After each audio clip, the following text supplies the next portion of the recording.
কক্সবাজার পৃথিবীর অন্যতম বৃহৎ সি বিচ। যেহেতু কক্সবাজারে এটা আমার প্রথম ট্যুর, আমি এর আগে কখনো যাইনি, তাই আমার এক্সাইটিং ছিল অন্যরকম। তৈরি হয়ে বাজারে এসে দেখি সাইফুল, শুভ, রিমন, সামিউল, তানভীর ভাই ও সর্বশেষে আসছে ফারুক। পরে আমাদের মালামাল আমরা গাড়িতে তুললাম। এই যাত্রাপথে আমরা এত এনজয় করেছি যা বলার বাহিরে। গাড়িতে আমরা গান চালিয়ে নিজেরাও গলা মিলিয়ে আনন্দ করছিলাম। পরে আমরা দাউদকান্দি একটি গ্যাস পাম্পে আমাদের যাত্রা বিরতি করি। সেখানেই অনেকদিন পর দেখা হয়ে যায় রাকিব ভাইয়ের সাথে। যাত্রা বিরতিতে আমরা সেখানে বসে সবাই চা পানি খাই। পরে আমাদের যাত্রা পথে আমরা আবার গান গাইতে শুরু করলাম।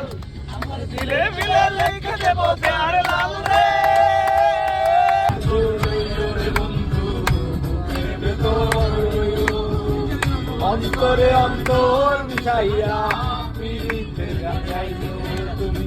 আমরা আনন্দ করতে করতে যখন আমরা ক্লান্ত হয়ে পড়ি, তখন আমরা আরেকটা যাত্রা বিরতি নেই। যাত্রা বিরতি শেষ করে আমরা আবার রওনা হই। দেখতে দেখতে সকাল হয়ে যায়। আমরাও চলে আসি কক্সবাজার। গাড়ি থেকে আমাদের সি বিচ দেখা যায়। সি বিচ দেখার সঙ্গে সঙ্গে গাড়ি থেকে নেমে যাই, কারণ এত আনন্দিত লাগছিল যে এতক্ষণ জার্নি করে যে ক্লান্তি বুটটা ছিল সেটা পার হয়ে গেছে। উত্তাল সমুদ্র ঢেউ দেখার জন্য আমরা সি বিচে চলে যাই। এত ভোরবেলা সমুদ্রকে যে এত সুন্দর দেখা যায় তা বলার বাহিরে ছিল। সেখানে আমরা সানরাইজ দেখতে পেয়েছি। আর যেহেতু ভোরবেলা ছিল, মানুষজন খুব কম ছিল। আর আকাশের নীল ভাব, সমুদ্রের উত্তাল ঢেউ মনে হয় যেন এক মনোমুগ্ধকর, আমাদেরকে টানছে। সমুদ্র দেখে আমার বলতে ইচ্ছে করছে, তোমার এই রূপ দেখে আমি পড়েছি তোমার প্রেমে, তুমি না চাইলেও আমি বারবার আসবো তোমার কাছে ফিরে।